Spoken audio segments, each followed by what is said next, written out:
Chapter 1. Catch. Polly knew that Marco was hiding something from her, but what exactly it was, she didn't know.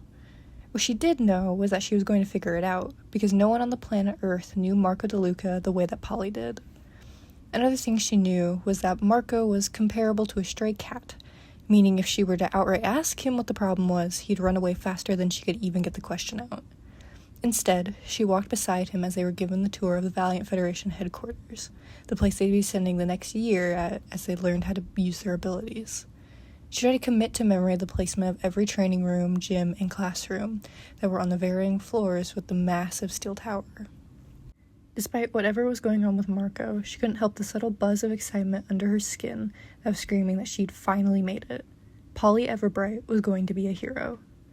She paid attention to every word their guides told them about the building, the program, and the overall life that they would lead when they graduated from the academy to become superheroes. She recognized them both, obviously, and she felt a bolt of excitement every time they looked her way or acknowledged her existence. Symphony and Frightening Bolt, the public called them, and naturally, Polly knew everything about them.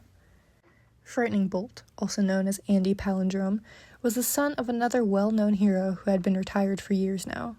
He fell into the Cinder Track, known for the fire, sparks, and heat that their heroes could command. He could summon bolts of lightning with his fingertips at will, making him a force that no villain would want to face. From what the media reported on him, he was charismatic, a gentleman that everyone loved and could count on to save the day. Polly had thought it was refreshing to hear good things about someone who was carrying their father's reputation, as well as their own. She knew that the elder hero was respected by the public for all the years he served in the Federation, but Frightening Bolt seemed to surpass him in popularity by miles. Everyone knew that where Frightening Bolt went, Symphony was never far behind. Sienna Rumo fit into the mine track, and many would have considered her one of the best in the field if Nexus wasn't an option. In Polly's opinion, it was hard to compare the two heroes, considering Symphony's ability of psychic persuasion came from the words that she spoke, while Nexus could peer into someone's thoughts as easily as breathing. While some people would disregard her for not being as subtle as the Federation's leader when it came to her abilities, she was still a force to be reckoned with. Both Symphony and Frightening Bolt graduated from the same class 4 years prior, and they'd been an established duo ever since. Their graduating class had been one of the smallest that the Federation had seen in years, and one of the most controversial by far. Among the young students who were bright-eyed and ready to become a hero in their own right were standing in their blue robes with equally young vigilantes, walking across the stage and receiving their hero's license just like them. They described it as their initiative to influence young kids in the Moors to put their energy into something more productive and safer, rather than having them out in the streets as vigilantes. It was the first time the Federation had publicly collaborated with vigilantes before their practice became illegal that same year. Well, that wasn't exactly true. Everyone knew that one of the first vigilantes to walk the halls of the Valiant Federation headquarters was Enos Wake, known as the Eagle. Polly could remember clear as a day when the announcement was passed across every news source from the Feudas district to the Moors, and just how excited Marco had been when they had hosted the press conference with the woman. Not only was it the first time that the Eagle's identity had been revealed and confirmed to the public, but it was the first olive branch between the Federation heroes and the street vigilantes in the lower districts. It was no secret that there had always been an underlying tension between the two groups, and for the longest time, everyone had believed that the welcoming of the Eagle into the ranks of the heroes would somehow mend the broken relationship. Instead, the vigilante population got more risky, leading to the only one option: outlaw them. Resistance immediately greeted the new law, and Polly remembered the way the people of the Desher district protested to keep their beloved vigilantes safe from arrest. Places like Feudas and Creo celebrated the announcement, glad that the Federation had come to their senses when it came to the unlicensed, self-proclaimed heroes, who had no one holding them accountable for their actions. The final straw that seemed to divide their city came when the official announcement came out that the Eagle would be parting ways with the Federation, and was now considered an active enemy to the heroes. The news was a shock to either side, but once again the city districts took sides as they always did. Those who were against vigilantes from the start thought it was about time that they abandoned the failed alliance with the Eagle. Some thought that she was just a poor representation for the vigilante population, and others wouldn't have been satisfied no matter who the Federation chose to bring in as a representative. She was direct with her intentions, not willing to mask her words to make others feel better, and she was a well-known brutal fighter, known for taking down others in the strength track while being in the perception track herself. For those who hadn't known anything about her when she was brought in, weren't exactly given a welcoming idea of their new recruit. Not to mention she was as stubborn as she was quiet. When she spoke to the public, which was a rare occurrence in of itself, she appeared sure of herself and each of her decisions. Many people just assumed that when the vigilantes were outlawed officially by Eric Roth, the former leader of the Federation before Nexus took over, that she wasn't ready to give up the origins of the Eagle. The running theory that most people seemed to agree on was that Enos Wake decided that she was going to stick to her true identity as a vigilante, despite spending months working alongside the heroes. Others, like Marco, had a hard time believing it was as simple as it appeared. Not only did the Eagle walk away from the Federation to stand with the recently declared illegal vigilantes, she was declared a high-risk personnel that would be avoided by citizens in the districts. A change of alliances like that didn't happen overnight, so many began to question why it happened, especially given the history between the Eagle and the most recent leader of the Federation, Nexus. Polly hadn't really known the history of the two of them well until Marco had explained it to her.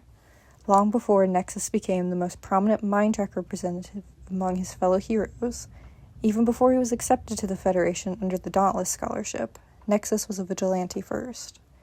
He was apparently frequently seen working alongside the Eagle in their youth, being an even stronger duo than Frightening Bolt and Symphony, and they were something to see in their prime, according to Marco. When he was old enough, Nexus was awarded the Dauntless Scholarship for the Federation's Hero Academy because of his promise with his abilities, although she guessed that it was just another era of the story. It wasn't Nexus who received the scholarship, but Nathan Cuddy. At the time, they said that the Federation hadn't even realized they just gave a resident vigilante the golden ticket to their academy, and Polly would have loved to have been the fly on that wall when they found out the true identity behind Nexus. But an agreement was reached between the teen and the heroes that allowed him to still attend and graduate from their academy and get a hero's license. In the beginning of his career, Nexus had never been shy about talking about his origins, often praising his fellow vigilantes like the Eagle for showing him the ropes before he went to the academy, and he only doubled down on his approval of them when Enos Wake had joined him in their collaboration. It was from there the question stemmed. If Nexus was so close to the Eagle, even defending her to the press when she first came to the Federation, then what went so wrong that he deemed her public enemy number one? Polly couldn't find an answer, but she was sure that there was one that made sense. She had seen the lengths that some people went to villainize the Federation, and she knew firsthand that grasping at straws didn't do anyone any favors. Alright, new recruits, that concludes your tour of the headquarters, Symphony announced to their group, her walking coming to a stop in the lobby. She was beaming a smile not only for the excited group of teens who would end up walking the stage alongside Polly, but also the flashing lights of cameras coming from the glass windows in the front of the building.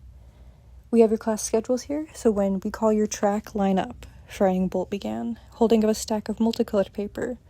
On this paper, you'll not only find your classes for the year, but also your dorm room and roommates. If there are any issues, let either of us know and we'll get you settled. Polly couldn't help but rock on her heels as she waited impatiently to hear her track called. She could see out of the corner of her eye as Marco turned to talk with her, like the rest of their group had done as the two heroes stopped addressing them, and couldn't help the slight blush of embarrassment as he let out a small laugh. He placed a calming hand on her shoulder, not because he wanted her to lose her excitement, but to help settle her nerves. She could appreciate that even though Marco had verbalized at any chance he got his dislike for the Federation, he could still find some part of himself that was happy for Polly. No matter how different they were at their cores, they would always be there for each other no matter what. "Hey, Polly, there's something I forgot to mention to you a few weeks back," he started, leaning down so he could speak quietly into her ear. It wasn't exactly a whisper, but if she hadn't focused on his voice, she would have missed his words. Sometimes Marco seemed to forget that not everyone had as good hearing as he had, and that Polly could easily focus on one voice in the crowd where Marco would get overwhelmed easily by all the noise. "I knew that there was something you weren't telling me," she shot back, grinning as he at least had the decency to look bashful. He ran a hand through his wavy hair, eyes darting around the room for a moment as he leaned even closer to Polly, his breath ghosting over her ear. "Strength track, form a line here," Symphony called out to the group of students, holding a stack of schedules in the air so they knew where to begin. What Polly was not expecting was for Marco to sharply step back from her, flinching as a boy from beside him let out an excited shout and shoved his way to the line. "I'll explain in a minute," was all he offered before he began to make his way over to the strength line. Polly could only watch with deep-rooted confusion as she stood in her place, wondering to herself if her best friend had lost his mind. She was only briefly brought out of her shock when Frightening Bolt called for the nature track, and she lagged behind a few steps as she waited for the piece of paper that would dictate the rest of her career. She couldn't even bring herself to unfold the green sheet of paper once it was pressed into her hands, offering a polite smile to the man who was handing them out before scanning the lobby once more to look for Marco. When she spotted him in one of the far corners, already waiting for her with a bashful look, she weaved her way through the crowd until she was standing beside him. "Explain. Now," she practically hissed, staring at the white piece of paper in his hand, the one that was not the light yellow schedule that all of the teens in the perception track of power received. "I told Nexus that I was in strength track," he told her in a rushed breath, eyes once again scanning the room over Polly's head. She couldn't help but turn around, looking for whatever danger that her friend was waiting for, because that was the only way she could categorize the look on his face. When she found nothing, she reached out and placed a hand on his bicep, giving it a gentle squeeze of reassurance. She could be frustrated at Marco, but nothing would ever smother the worry that she carried for him. "Okay," she breathed out after a moment. "Why did you lie? And when did you talk to Nexus personally?" Marco paused, opening his mouth and then closing it again, before he screwed his eyes shut at a particularly loud voice from outside of the building. Polly watched as the two heroes who gave them a tour of the headquarters exited through the two large glass doors at the front, finally facing the crowd of cameras and reporters, no doubt answering questions about the newest group of students. Once upon a time, Polly was one of the kids in the districts glued to their TV on a day like today, wanting to know everything about the first day if she was going to be one of the students in the academy. She could admit that the giddiness was surreal with the feeling of making it. "Do you trust me, Polly?" Marco asked after the door to the outside world had shut. She turned her attention back to him, trying to study his face and any micro-expressions that he showed that only Polly would pick up on. She'd known Marco for as long as she could remember, and even when he thought he was doing an excellent job at hiding things from her, she usually knew that something was up long before he admitted it to her. She noted the twitch of his brow, the vague frown at his lips, and the way his eyes seemed to beg for her to say that she did. And she did trust Marco, more than anyone else in the world, but there was another look on his face that prevented her from telling him so right away. Marco DeLuca looked scared. Polly knew about Marco's vigilante tendencies, and how every night he would choose to go toe-to-toe with criminals twice his size with nothing more than the throwing knife she'd gifted him a few birthdays ago in his heightened senses. But never once would she describe him as scared. He almost always looked excited, like an absolute psycho that he was, to go out and put himself in the line of danger time and time again. Standing in the front of her now, dressed in normal civilian clothes, clutching at the paper schedule in his hands like a lifeline, Polly didn't see that version of Marco. No, what she saw was someone desperate to do the right thing. And the thing with Marco was that with Polly, he'd almost always get what he'd want. She wanted to demand why he lied on his application, why he wanted to apply to the academy that he hated so much in the first place. She wanted to ask him again why he was acting so strange, and why he was trying to once again hide something from Polly when that wasn't how they worked in their friendship. But Marco was scared and Polly was a weak girl. "I do," she told him in spite of the questions on the tip of her tongue. "I don't think there's a world out there where I don't trust you." Not wanting to give herself a chance to go back on her words, she looked away from his face, fixing her attention on the pale green paper in her hand. She unfolded it like it was some sort of medieval scroll, hoping that her humor could offer levity to their conversation, and was awarded with a small smile from Marco in her efforts. She counted it as a win as she scanned over the top of her schedule, locating her room number and her roommates. 10th floor, 3 roommates, she listed, turning the paper so that Marco could see. She couldn't help but laugh softly when he leaned closer to read her page, and then turned to his own. 8th floor, same amount of roommates, he groaned, rubbing at his temples as he scanned the rest of his schedule, headache no doubt rising with the mix of noise around the lobby and stress of constantly living with 3 people he didn't know. They were lucky when they found the small apartment in the moors to share, being a couple of tenants to nearly an empty building. Polly wanted to tease him that he should have just put the truth on his application, betting that the dorms that the perception track students stayed in would have some sort of noise cancellation to help the chatter around the headquarters. In her mind, Marco's scared face flashed, and she bit her tongue as she read through the rest of her classes and teachers. The doors to the elevators chimed from beside them, and she watched as an old man stepped into the lobby, pushing a cleaning cart. His eyes jumped around the room, scanning, and briefly looked over in Polly and Marco's direction. He scowled as he walked a little further into the room, cupping his hands around his mouth. "Curfew is in 20, his rough voice called out, catching the attention of a few groups of students nearby. He mostly went ignored, and he just shook his head as he walked back to his cleaning cart and began to push it down one of the side hallways. Polly turned to look at Marco, who was watching the old man disappear out of sight. "Race to your floor," she suggested, nodding to the stairwell with a grin. Marco said nothing in response, taking a few long strides to the door and pushing it open, leaving Polly to follow behind slowly. When he was safely out of sight of any teacher or authority figure, he broke out into a full sprint, taking 2 steps at a time. "You dirty cheater," she called after him, taking 3 steps each time to try and catch up. Marco watched as Polly exaggerated a frown when he turned around victorious on the stairs, laughing as she rolled her eyes. He wished her a good night, watching as she flipped him the bird over her shoulder as she continued to make her way up the stairs, heading for her own dorm. He smiled fondly after her, listening to the sounds of her footsteps get quieter, and eventually the opening door that would lead her out of the stairwell. The sigh he breathed was out of reflex, shoulders dropping, but not in relief. He knew that Polly could tell that something was up from the moment that he walked back into their old apartment after the confrontation with Nexus, but she had at least been kind enough to let him dance around the topic. Even in the lobby, he could see the way she bit her tongue with every question that he was sure that she had, and he would forever be grateful that she was the only person who could read him like a book. He wanted to tell her about how he was all but threatened to join the academy by Nexus, and the true reason why he lied about his ability track. Maybe it was paranoia from being a vigilante himself, or the biases that came with growing up in the moors, but there wasn't a single bone in his body that trusted anyone within the walls of the Federation headquarters, and he knew that the feeling was mutual. He didn't need supernatural eyesight to see the glances and glares he received from the other minor heroes in the halls, or even a few lingering looks from his classmates who had somehow already found out he was fisticuff. If he told Polly everything, there was a chance he'd be painting a target on her back. He was sure that the Federation already did extensive research on him, so they could finally put his true name to his alias, and he was almost certain they knew where he lived.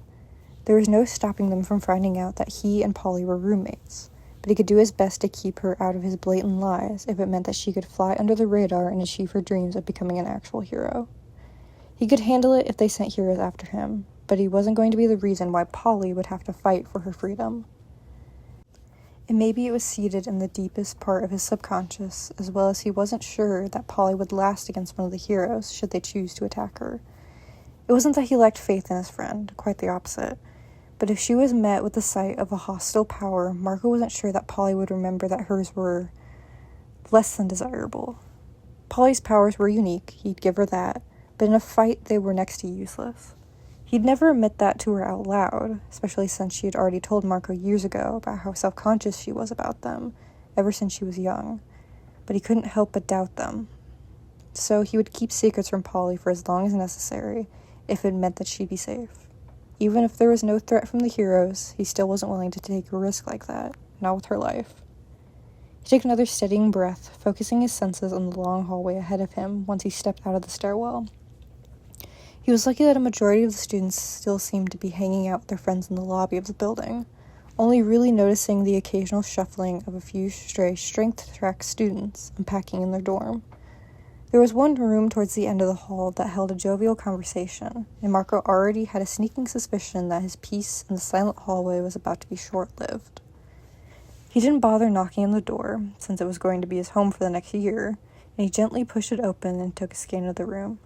2 bunk beds were pushed to either side of the small room, with 2 desks positioned against the far wall from the door, looking out of a window down on the busy streets of the Fiotis district. Both of them were already piled high with different backpacks and gym bags, all labeled with some designer name Marco was sure he'd butcher if he tried to pronounce it. A hacky sack was tossed from one side of the room to the other, and Marco took a moment to look over his roommates. "Oh, I didn't think we had anyone else joining us," said the young boy from the top bunk on the left bed. Platinum blonde hair was swooped back in a way that made him look like a cartoon villain, and the harsh stare he was focusing on Marco only made him want to laugh. Marco knew exactly who he was. Linus Brantstone, son of the most prolific scientist in the entire Phoeotis district. Well, they were. Until the Federation had publicly shamed them for scamming them out of millions of dollars with unsafe suits for their heroes, and plenty of other cheap projects that shouldn't have taken budget cuts. He was almost giddy reading about the Brantstone family's downfall last year, and he was sure that it was something he was going to wield like a weapon for as long as he was stuck in their dorm. He didn't bother replying to him as he turned his attention to the standing figure on the right side of the room. The boy was about halfway across the room with a polite smile, offering a hand out to Marco. He was so tall he had to look up at him, with his shaggy brown hair and black-rimmed glasses. "Hey, I'm Levi Rockford. I'm the head of our floor," he introduced, and Marco was left with no choice but to shake his hand. "That over there is Linus, and on the top bunk here is Pierce." He patted the metal frame of the bed gently, nodding up to the last roommate who was cautiously perched near the edge. He looked younger than the rest of them with a baby face, thick black curls that almost hid his eyes as he looked away from Levi.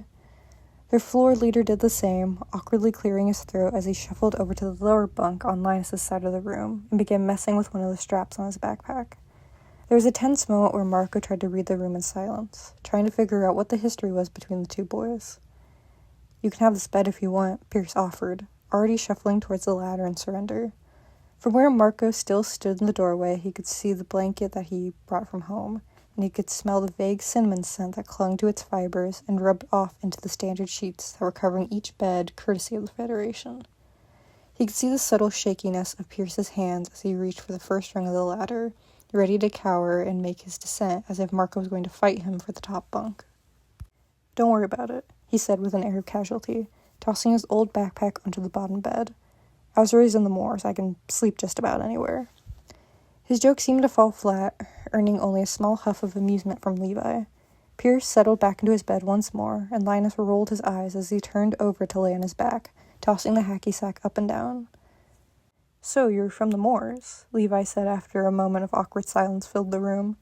Marco only humored him with a hum of acknowledgement, unzipping his bag and pulling out one of the books Polly had gifted him for his 17th birthday. It was a special print with smaller text that made it easier for Marco's eyes to read. "Hear that, boys? That means hide your valuables," Linus chimed in, sparing a smug grin in Marco's direction. "Linus," Levi scolded, rolling his eyes as he fixed Marco with an apologetic look. It didn't mean much to him, though, considering that was all the floor leaders said to their roommate before he began settling into his bed to wind down from their orientation. "I doubt you have anything valuable on you, considering what a reputation your last name's carrying nowadays," Marco shot back, rolling onto the bottom mattress. He could see out of his peripheral Linus sitting up at lightning speed, and even the way his muscles in his arms twitched as he grasped at the ball in his hand. "Okay, that's enough, you guys," Levi again jumped in, sounding more tired than actually reprimanding. Marco didn't turn to face Linus, keeping his own face carefully neutral, hoping that it made the blonde boy even more enraged. He could hear a quiet noise of protest or rebuttal come from him, but he eventually lowered himself back onto his bed with an angry sigh. He could hear a muffled sound of a heartbeat, and when he focused solely on the sound, he realized the anxious sound was coming from Pierce above him. "What? I thought we were both just stating facts," Marco tacked on as he flicked open the book to where his marker was. He hadn't made it very far in yet, considering his late night pastime, and he was sure they already figured out the plot twist from a mile away. Before Levi could again play the mediator, there was a knock at their door, and after a moment, a timid-looking student pushed it open as their eyes jumped around the room. A fellow student asked them about a room number. Levi let out a sigh, pushing himself up to stand again and lead the lost kid to the appropriate floor. And if Marco wasn't mistaken, he believed the kid would be in the prism track, given the location of their dorm. When it was just the three of them, they lapsed into an uneasy silence, but Marco didn't mind. What Linus had said was nothing new to him. When someone grows up in a place nicknamed the Valley of Death, they get used to the teasing that is directed towards them. He knows that the Morris district is known for its high crime rates, petty theft being among the count, but it didn't mean it didn't sting just a little. Marco had faced discrimination all of his life, if not for his economic status, then his looks, and if not that, there was always something for people to pick apart. He He could dish out responses as well as he received them, could roll with the punches both figuratively and literally, but at the end of the day, it was just another reminder of where he stood, at the very, very bottom. So if Linus wanted to believe that Marco was nothing more than a thief, undeserving of his spot in the academy, all because he had the misfortune of being born in the poorest district in the city, that was fine by him. He had more important things to worry about anyway.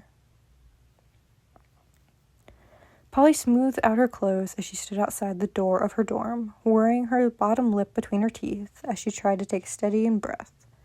It was no secret to anyone who had met her that she wasn't exactly the best at making first impressions, and it mattered more than ever that the people beyond the door in front of her at least tolerated her. She double-checked the room number on her schedule before tucking it away in her pocket, reminding herself that there was no time like the present as she knocked 3 even times on the door. She counted out a couple seconds before she entered, surprised that it seemed that all 3 of her roommates had already arrived before her. "Yes, another girl," cheered a voice from the pair of bunk beds that were pressed into the far right corner of the room. Polly blinked a few times in surprise at the excitement, looking over to the other girl in the room. She was leaning on the railing of the top bed with a toothy grin. Her hair was a nice strawberry blonde that was straight, unlike Polly's mess of ginger curls that she had had since she was a kid. "Hey, welcome," a second voice greeted. "My name is Wyatt Brimore. I'm the floor leader for the nature track. This is Penny, and underneath is Blake." Polly Everbright, she introduced herself to the room, nodding politely to the girl on the top bunk, and then turning her attention to the person in the room she had yet to address. He was lounging on the bottom bunk bed below Penny, with only his head visible, a mop of black hair and tan skin peeking over a blanket of moss? "Blake Gustav, nice to meet you," he said with a careless smile, either ignoring or not noticing the confusion that Polly was sure was written all over her face. "Blake can manipulate moss and lichen," Wyatt offered an explanation when it was clear that the other man wasn't going to give one. "Penny has hydrokinesis, and I can shapeshift." "Into a deer," Blake tagged on. "Yes, Blake, into a deer," Wyatt huffed out in exasperation.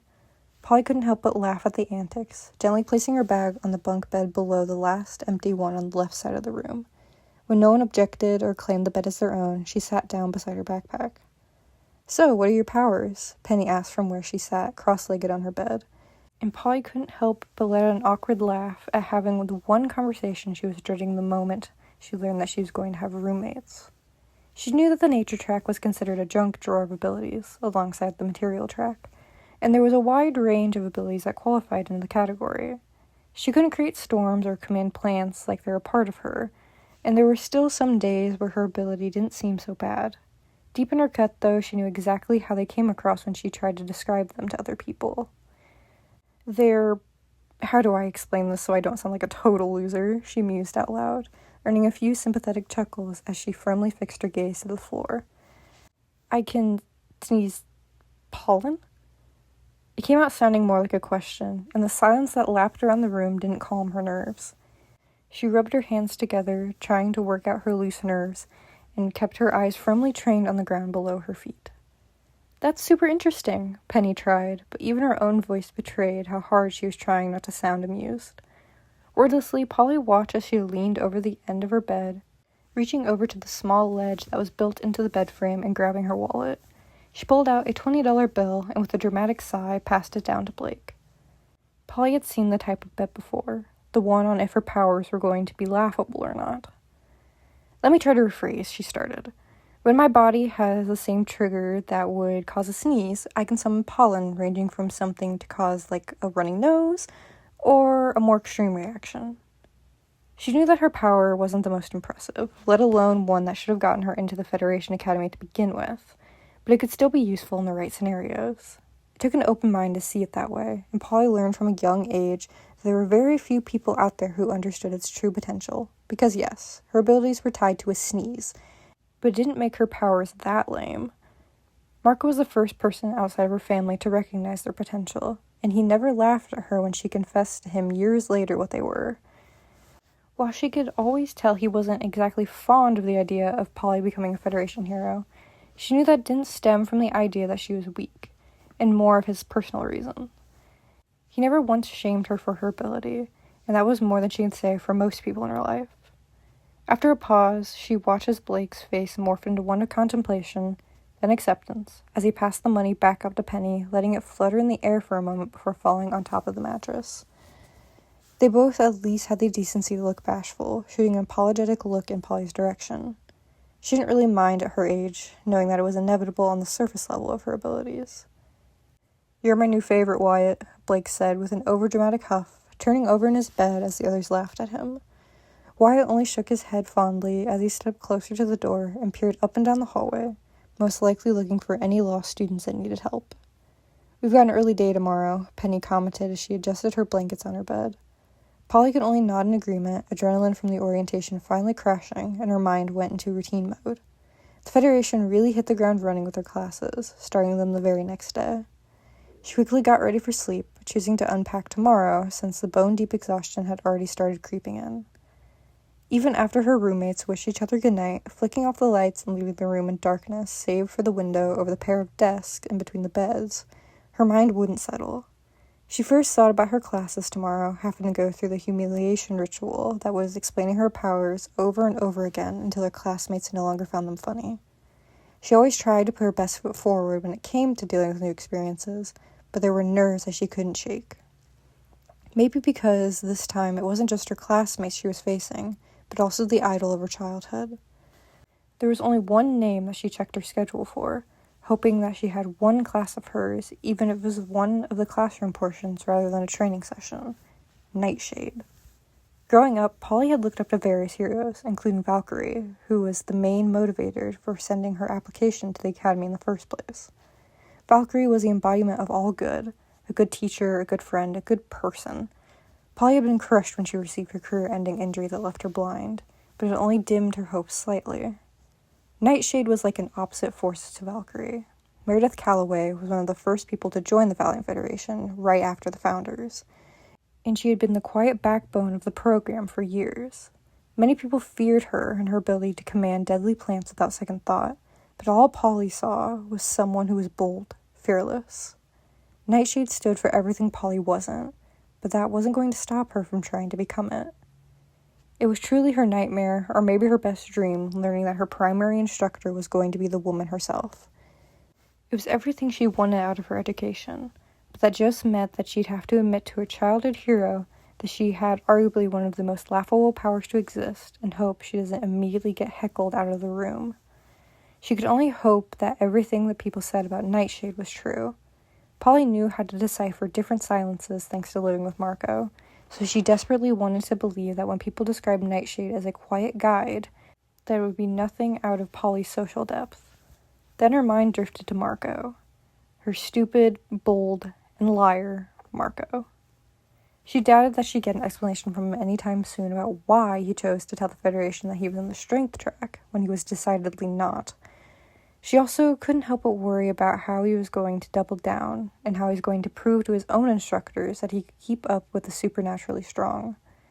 Marco always kept himself physically fit, whether just to remain healthy or because of his nightly activities, Polly didn't ask. But he was definitely stronger than the average male. But was he stronger than the average strength track classmate, was a question that Polly dreaded for him. He'd figure something out, because he always did. But Polly didn't think there'd be a day in her life where she didn't worry about her friend.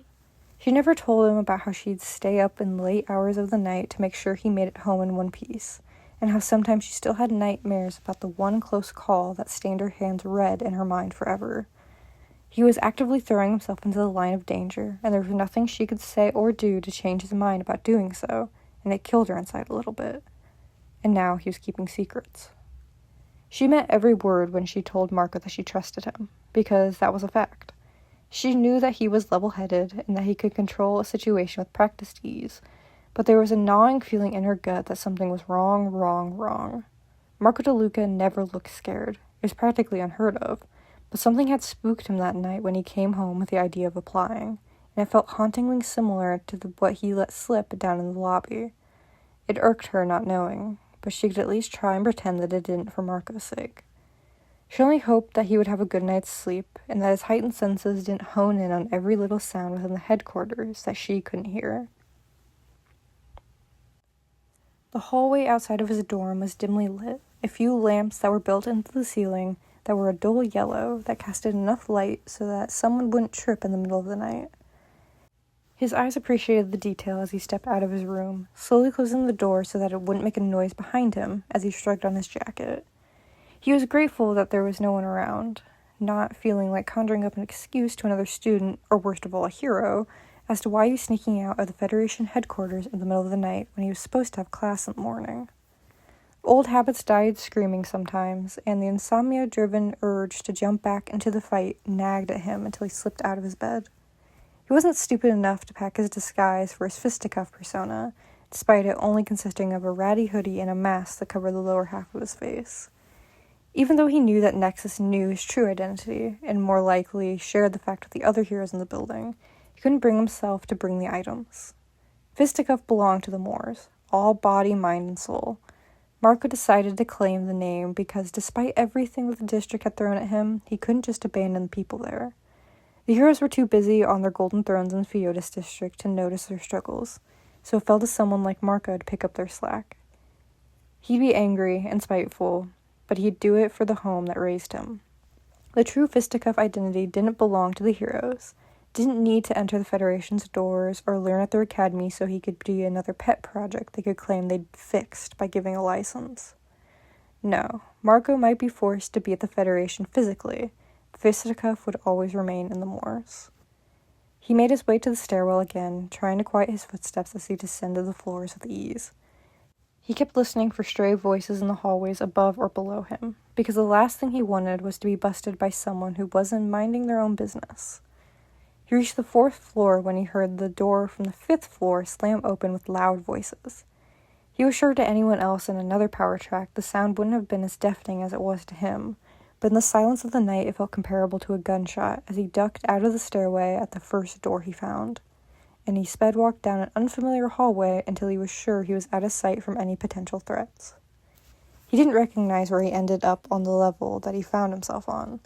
In his hurry to get away, he noted that he passed by doors of other dorm rooms, but he pushed forward to get further away from whoever was descending the stairs behind him, as he was now in a new area. It held reminiscence of the dorms, but the doors in the long hallway seemed to be more spaced out from one another, including mailboxes built into the wall next to each door. He approached one, reading the name to himself off the steel plate on the front. Sienna Rumo. His body froze, muscles tensing as his mind lagged behind to understand what he was reading and where he stood. He was no longer in the student area of the dorms, but in the permanent residence area for the tracks. If Symphony's room was on the 4th floor, that meant that he was standing on the mine track floor, which meant that if Nexus lived at headquarters, he was also on the 4th floor. Subconsciously, Marco inhaled a sharp breath and held it until his lungs hurt. Nexus' personal life had been something that the hero kept carefully guarded from the media, and he only doubled down in his efforts after the Eagles split from the Federation. Realistically, Nexus was the top hero in the program, and rich enough that he could own several houses in the Feotis district, and not worry about staying in some sort of cramped apartment-sized dorm on the same floor as his co-workers. The only problem was that Marco didn't know that, and if he were to be caught by the man, there was no doubt in his mind that Nexus would arrest him on the spot. Or worse. He listened carefully to any sound that he could pick up with his senses, keeping track mentally of the sparse snoring that he could pick up from the other side of the doors around him. He looked behind him, noting the first few doors that he had passed before realizing where he had landed himself. He could go back and check them, read the steel plates welded into the mailboxes to make sure he didn't just walk by the home of the enemy without even knowing it. His desperation to know outweighed by the fear of being caught, and he fixed his attention to the other side of the hall, further away from the stairwell that he came from. He could still hear the voices of the late-night patrollers lingering around, but he couldn't pinpoint exactly where they stood. It would be another gamble trying to go back the way he came, running a high risk of being interrogated by a random hero about why he was out past curfew. He took a cautious step deeper into the hero's dorm hallway, then another when there were no new noises of alert. For safety reasons, there had to be another stairwell around somewhere close, and all Marco had to do was find it. He wasn't fond of the idea of wandering around the Federation blindly, but from his current situation, he didn't see that he had much of a choice. Reading the rest of the doors as he walked by, he made a mental note for himself of each hero he could read. Unless he had missed it from the first 5 doors he had passed in his hurry, he could breathe out a half sigh of relief as he couldn't find a dorm that claimed by Nexus. Instead of lingering, he pushed forward in his pursuit, blindly walking down the twisting hallway, turning corner after corner until he found another door, one unlike the ones on the dorms. It had a glass panel, and a glow dim enough that made him believe it was empty. Bracing himself in case, he pushed the door open to reveal one of the common rooms. They had common rooms on every dormitory floor, and they shared a similar layout. There was a TV perched onto one of the walls, with a sofa and a couple of armchairs positioned to watch it. In the back half of the room was a half kitchen, filled with high-tech appliances that Marco would have never dreamed of being able to afford, along with a wooden kitchen table. He cautiously took a step forward, as if his senses somehow missed someone in the room, and then another until he stood in front of the table. On the top of the wood were random indentions and marks that were carved with purpose from what Marco could only assume were previous students. There were a few names littered around the area, but they were too carved over or messy to actually be legible. He ran his hand over the edge as he twisted his head, trying to make out 2 initials that were carved into a crudely made heart. He paused, his attention snagging on a particular indentation that rested under his fingertips. He crouched down so he had his eye level with the writing, letting his sight adjust to the dim lighting as he carefully read the carving. "It's lonely" at the top. Untouched, but faded, he read the words over and over again just to hear them in his own head. Some cautionary tale hidden just out of sight, unscathed from the chaos on top of the table. It felt like a warning left there for those who were brave enough to find it, for those brave enough to heed it. The door to the common room opened suddenly, and the lights flicked on in a harsh motion. Marco jumped at the surprising noise, trying to make himself smaller in his crouched position, as he hoped whoever came in hadn't spotted him. If they hadn't, it was only a matter of time, and Marco wondered to himself if he could get the jump on the trained hero without his throwing knives. "You're a long way from where you should be," a rough voice called out, and it was one that struck as familiar to Marco. He risked a glance over the tabletop, gaze catching on the janitor from the lobby earlier that day as he pulled his cleaning cart into the room fully. He stood to his full height, excuses on his tongue as the man didn't even spare him a glance. He took the time to really study the older man, taking in the white hair on his head that matched the bushy facial hair that he still sported. His mustache twitched with displeasure as he emptied one of the plastic trash cans by the couch, intently focused on his job. If he hadn't called out Marco, he would have assumed that the man hadn't seen him at all. He couldn't find the words to respond, standing there feeling painfully exposed. "You're going to be hating yourself in the morning if you're going to spend all night running around places you shouldn't be, hero." "I'm not a hero," Marco bit out, offense covering each word as he fixed a glare at the older man. It wasn't his fault for assuming such about Marco, especially considering he fit the bill for being an academy student on the surface. But it felt like the emotions of everything caught up to him all at once. The ultimatum from Nexus as he used his abilities to hold Marco against his will, forcing himself to write out an application that he would rather burned, and coming up with a long-winded plan to make sure they'd never be able to find out his true power track because he could never let his life be simple. He let his self-anger wash over him, hating himself for lying to Polly about it all. The man paused, finally looking at Marco. There was a twitch of muscles in his face as he studied him, obviously noting the uncharacteristic anger in his voice that he had heard between the lines. Marco wasn't a hero because he was just a student. He wasn't a hero because he would rather be anywhere else but under the Federation's thumb. Then there was another expression that crossed his face, one of reflection, but it disappeared as quickly as it came. "You're one of the vigilante students, right?" he asked, moving his cart with him as he continued to do his job. The way he spoke sounded like he already knew the answer, but Marco nodded anyway. He couldn't help but question how frequently the Federation brought in young vigilantes to train them in the academy. He knew the program started out around the time that the Eagle was involved, but he still wondered if that was her idea, or if it was someone more sinister. He also couldn't help but wonder if there were other students in his class that were the same as him. "Am I that obvious?" he asked, forcing levity that he didn't feel into his voice. The man huffed out a breath, something akin to amusement, as he paused to look at Marco once more. "You all share the same insomnia that makes us cross paths, and makes my job harder," he said, shaking his head but smiling all the same. Marco looked down bashfully, laughing quietly to himself. In my defense, I didn't mean to end up here, he reasoned with a casual shrug, deciding to take a risk since the older man hadn't tried to tattle on him. I was heading out for the night and I got turned around. This place is like a maze to someone like me. His joke seemed to fall flat as the man's face fell into something more serious. He glanced over his shoulder to look over at the door, letting out a heavy sigh as he took a step closer to Marco and dropped his voice lower. "Don't tempt fate because you want to prove a point," he said, "because if they catch you, they will kill you." The silence rang out into the room, and the only noise that Marco could focus on was the sound of his own blood rushing through his veins as dread settled in his gut. Theories had been passed around the moors from vigilantes to vigilantes about what happened to those who walked into the Federation and never walked out, but there was something about hearing the words aloud that made something freeze over inside of him. He told himself that the biggest issue that he had to worry about when Nexus left him standing on that roof of the bakery was potential jail time for his vigilantism. The janitor's words made it serious. His words made it real. The man said nothing else, turning on his heel as he pushed his car out into the hallway that he came from. He let out a sharp breath, leaning on the table to support his weight as he tried to wrap his mind around the warning. If they catch you, they will kill you. He pushed his way into the hallway after a few more minutes had passed, reaching out with his senses to make sure he wouldn't have to face another person in the night. He walked the opposite way that he originally came, only wandering for a few more minutes to find that he was closer to the original stairwell than he had thought, basically walking in a giant circle that looped around the mine track floor. With heavy hands, he pushed the door open and walked into the small room, stumbling over to the stair railing and looking down at the levels below him. Only 3 more levels between him and freedom. He looked up.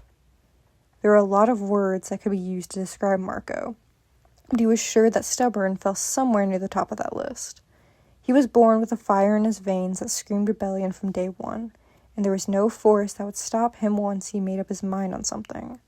Fisticuff was the only thing in his life that seemed to give him that satisfaction, wrapped in an old hoodie and a mask, fueled by a fight that existed long before he was even a thought. It was his birthright to walk out of those front doors in the lobby and reclaim what the heroes wanted to take away from him. And then he thought about Polly, 2 floors above his own, asleep and waiting for the first day of the rest of her life to begin so she can live out her dream. The climb up the stairs felt like defeat, like his shoes were filled with concrete and his bones were fighting against gravity with each level he rose to. The fear in his heart anchored him as he opened the door to his own dorm slowly, eyes swiftly scanning the other 3 boys in their beds, listening for any indication that they had woken up at all through the night. When he found none, he shut the door behind himself, shrugging himself out of his jacket, towing off his shoes as quietly as he could to slip under his covers as his adventure never happened. The old man's words repeated in his head like an echo. If they catch you, they will kill you. Marco shut his eyes, dissatisfaction lacing his skin, his bones, his blood. But they must catch me first.